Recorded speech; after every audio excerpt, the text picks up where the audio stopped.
गौतम ने अवनी के हाथ से स्टोन लेकर टेबल पर रख दिया और उसे लेकर नीचे चला गया। टेबल पर खाना लग चुका था।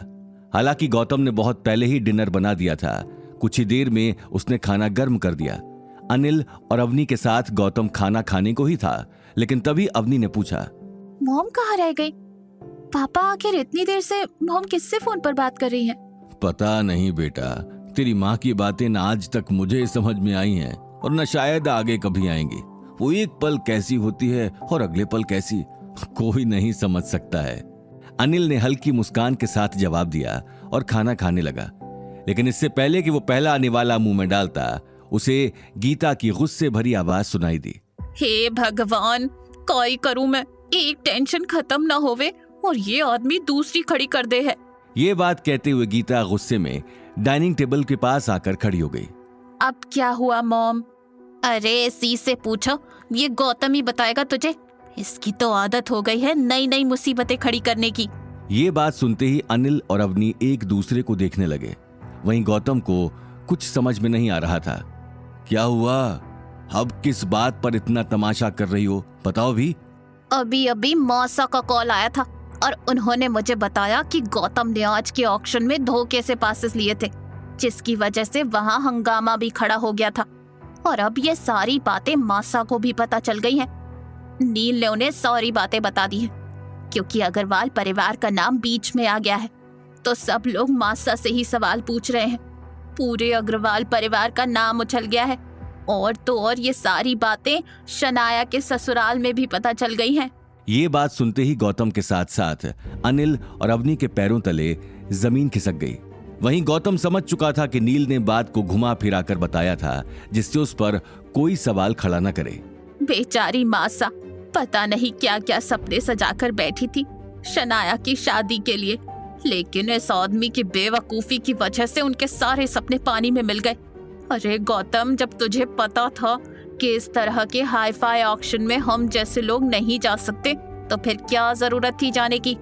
पता नहीं कहां से वो पासेस ले आया। और जब नील तुम्हारी वहां मदद कर रहा था तो तुम उससे भी नीचा दिखा कर आ गए। मुझे तो समझ नहीं आता कि तुम हमारे परिवार को एक होने भी दोगे या नहीं।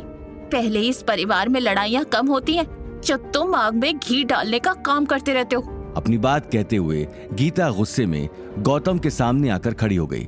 उसका चेहरा गुस्से में लाल हो चुका था, लेकिन इस बार अवनी भी शांत होने वाली नहीं थी। उसने कहा, मॉम, आज जो भी हुआ उसमें सारी गलती नील की है और आप उसी को डिफेंड कर रही हैं और गौतम को भला बुरा बोल रही हैं, जबकि गौतम की तो इसमें कोई गलती भी नहीं थी। ये कैसे नहीं है इसकी गलती? बिल्कुल इसी की गलती है। नील ने सब बताया है कि गौतम ने इम्प्रॉपर वे से पासेस दिए। जब इसका झूठ पकड़ा गया तो ये आदमी वहाँ से निकल आया। इसकी हरकतों से ऑक्शन का मैनेजर भी कितना नाराज हो रहा था, लेकिन ये साहब तो गर्व से मुंह उठाकर वहाँ से चले आए। गीता की बात सुनकर गौतम और अनिल की हैरानी बढ़ती जा रही थी। ये सब आपसे नील ने कहा? हाँ, तो और कौन कहेगा? मॉम, वो झूठ बोल रहा है, ऐसा कुछ नहीं हुआ। उसकी तो आदत ही है झूठ बोलने की। मैं जानती हूँ कि उसकी क्या आदत है और क्या नहीं। वो सब मुझे समझाने की जरूरत नहीं है, समझे? अरे एक बार तो सुन लो गौतम क्या कह रहा है, क्योंकि मैं भी तो वहीं था जब ये सारी बातें हुई थी। अनिल ने तुरंत आगे आकर कहा, नील ने आपके बारे में कुछ नहीं बताया? आप बात खत्म होने के बाद ही आए थे, क्या ये सही है?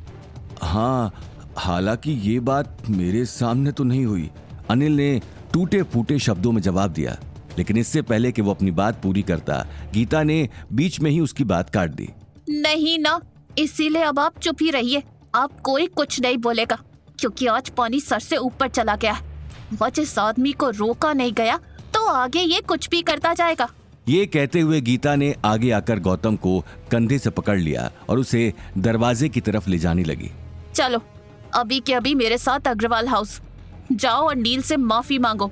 गौतम गीता के गुस्से के आगे कुछ कह नहीं पाया, लेकिन ये बात अवनी अपने पेट में पचा नहीं पाई और तुरंत गीता के सामने आकर खड़ी हो गई। आगे की कहानी जानने के लिए देखिए अगला एपिसोड सिर्फ पॉकेट एफएम के YouTube चैनल पर और रॉयल वारिस के सारे एपिसोड्स को सुनने के लिए डिस्क्रिप्शन में दी लिंक से डाउनलोड करें पॉकेट एफएम ऐप।